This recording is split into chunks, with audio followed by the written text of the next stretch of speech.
Romantic couples असा काहीतरी तो एपिसोड होता. आणि ज्येष्ठ म्हणून त्यांनाच आम्ही बोलावलं होतं, सीमाजी आणि त्यांना. बाकी सगळे आत्ताचे सगळे कपल्स होते. ते म्हटले, कुठल्या सिनेमाचं तुम्ही स्किट केलंय? तर म्हटलं अपराध सिनेमाचं केलंय सर.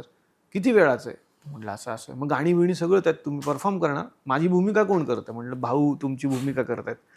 अरे निलेश थांब, असं नाही करून चालणार. केशव मी येतोय. केशव म्हणला नको सर, पाऊस आहे बाहेर सगळं. नाही नाही नाही नाही, तुम्ही कलाकारांनी एवढी मेहनत केली ना, मी येणार. मी येतो, फक्त सीमाजीतनं नाही आणू शकत, मी येतो. तुम्हाला खोटं वाटेल, साधारण मुंबईत पाऊस भरायला, पाणी भरायला सुरुवात झालं होतं. अशा पावसात ते नको नको म्हणतानाही आले, बॅकस्टेजलाच थेट आले.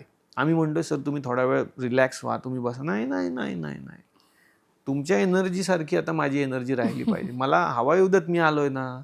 आता मला मेकअप रूममध्ये पण नाही जायचं. मी गप्पा मारल्या, सगळ्या कलाकारांचे हात हातात धरून त्यांनी बॅकस्टेजला गप्पा मारल्या आणि मला म्हणाले की आता सादर करा, फक्त एक मी त्या गाण्यावरती मी नाचणार आहे, हे चालेल ना तुम्हाला? म्हटलं हो सर, तुम्ही प्लीज.